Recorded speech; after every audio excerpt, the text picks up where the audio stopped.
Welcome to the Savvy Dentist podcast with Dr. Jesse Green, the show where great dentistry meets great business.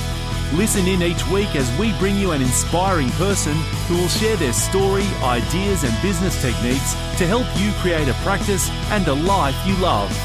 And now introducing your host, Dr. Jesse Green.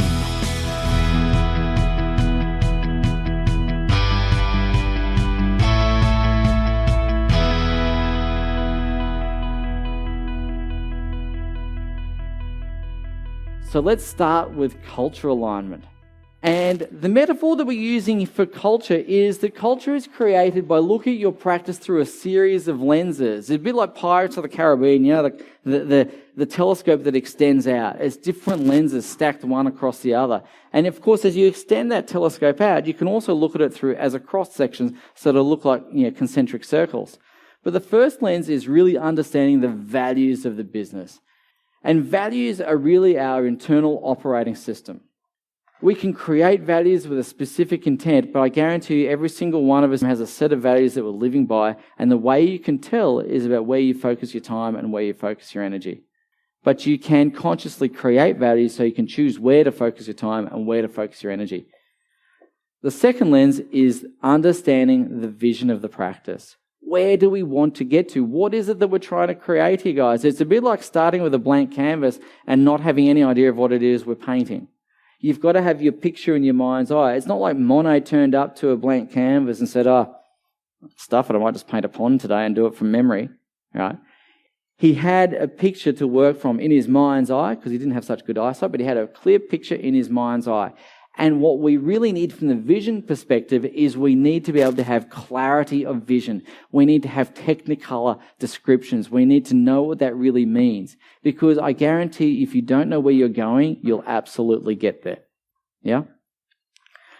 The third lens of the culture creation telescope is around stories. And many of you have heard me talk about the All Blacks as probably the most successful sporting team. And Barry Young gave me a book called Legacy by a guy called James Kerr, which outlines the story of the All Blacks culture. And it's a tremendous book, and I'd encourage everyone to get hold of it. But one of the things the All Blacks discovered is they had a multi-racial, multi-ethnicity team. And so what happened is when you had Caucasians and Maoris and Polynesians all coming together under the All Blacks jersey, it was difficult for them to relate to one another at first. And even though the All Blacks are now regarded as the most successful sporting team, back in the 90s there was a period where they were down and out. They'd been to South Africa, they'd had their backside handed to them by the South Africans, and South Africans came back from a night out to find the All Blacks passed out in the garden, and some of the South Africans had to literally put them in the recovery position and get help. And that was probably the rock bottom moment. But since then, they've turned their franchise, their team, into a cultural powerhouse. And part of what they did was to tell stories, to connect with one another. It was about the Polynesians sharing cultural stories, about the Maori sharing their cultural stories, about the Caucasians sharing their stories too. And it was about understanding one another. Stories are powerful. It's no secret that history is handed down through stories. The fourth lens is rituals. What are the things that we do on a day-to-day basis? And again, using the All Blacks as an example, because it's an obvious example, is the haka. And again, there was a time when they thought about discarding the haka, partly because the non-Maori members of the All Blacks didn't really connect with it. But now, I can't imagine ever seeing an All Blacks team not do the haka. It's part of their DNA now. So what are the rituals that we're going to be instilling into your practice that allow you to celebrate and create the reality of what your mind's eye is looking to create? And then lastly, it's about behaviours. What are the actions and activities we do on a day-by-day basis? What are the things that we consciously do? What are the things that we subconsciously do? And do they support our culture? And again, one of the behaviours, if we're looking at a sporting example, is how do we turn up for training? Do we turn up punctually? Do we turn up ready to go? How do we walk through the door? How do we do our morning huddle? Are we standing? Are we energetic? Are we on point? Or are we slouched? Are we low energy? And are we feeling a little bit like Eeyore?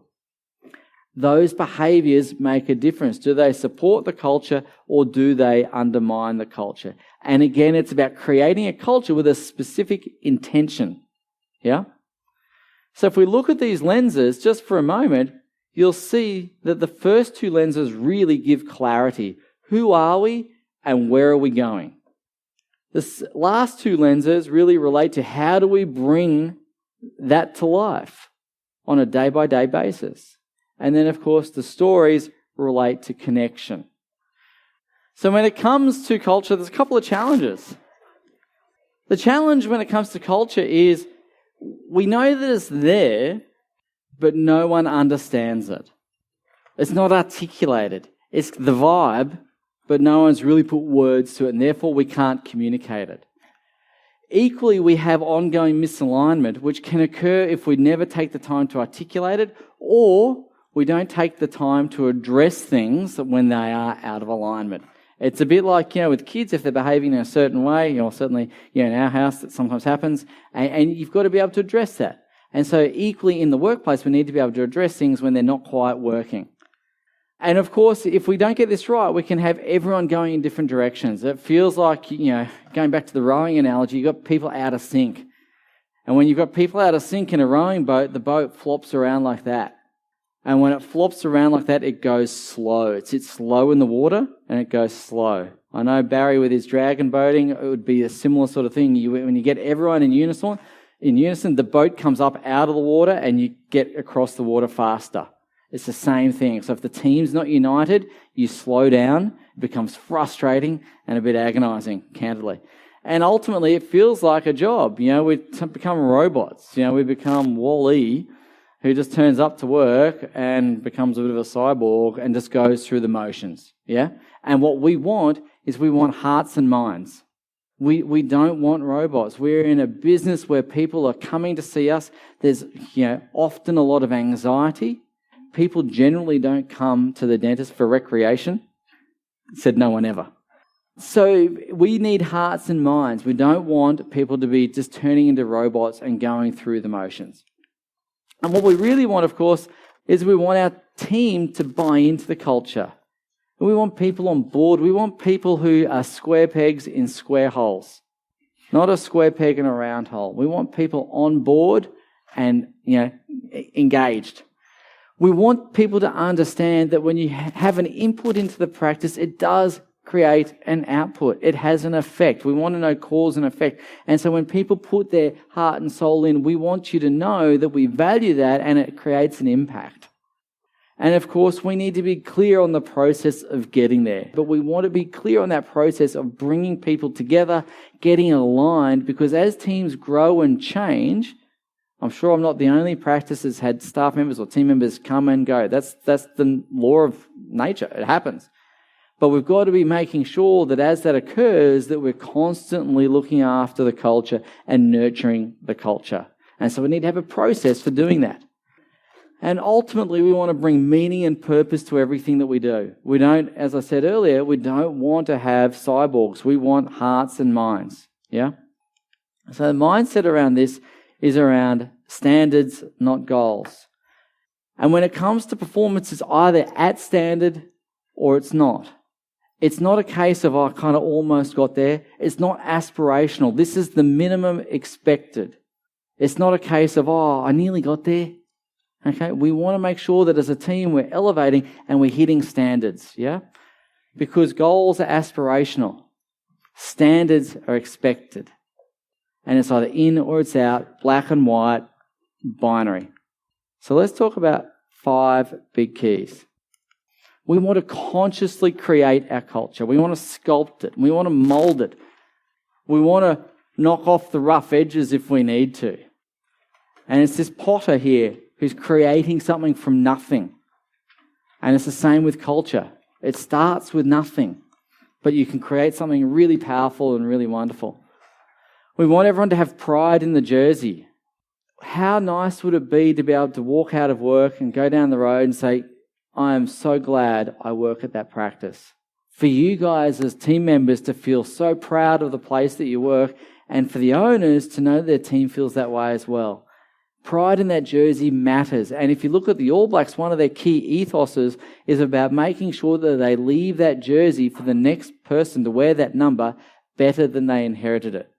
And so I'd really encourage that as a thought process that, if I'm fulfilling a particular role in the business, I want to make sure that I leave this role better than I found it so the next person can take it further again. Yeah? And of course, we want to dive right in, get wet, get amongst it. We want to dive into this because if we dilly-dally and we fiddle, we never quite get there. This is not a case of dabbling. This is about immersion. It's about getting wet, as I said. And it's about keeping in focus as well. It's easy for things to slip out of focus. We've done the culture piece. We did that back in 1973. We should be right. Culture is a living organism in a sense. It needs to be nurtured. It needs to be fed. It needs to be supported and be kept in focus. And the only way we can do that is understanding those behaviours and rituals that bring it to life every single day. And that's really how we keep it in focus. And of course, once it's established, we need to protect and nurture it. Just when you've got a great culture, I promise you'll know. The point being is when you've got a great culture, you'll know because you'll feel it. When you can't understand something, but you can feel it, there's the vibe, it's that. And so when you've got that, you want to make sure that you keep it because it's easy for it to go away. And so once you've got that as a team, it's up to everyone to protect and nurture. It's not just up to the owner to protect and nurture, it's up to everyone. Because I promise you, a great culture is for the benefit of the whole team, not just for the business. Because if you want to come to work and enjoy yourself, then having a great culture really matters. Thank you for listening to the Savvy Dentist podcast with Dr. Jesse Green. For more free tools and resources, join the free Facebook group. Visit drjessegreen.com/Facebook. And for more episodes, visit drjessegreen.com/savvydentist.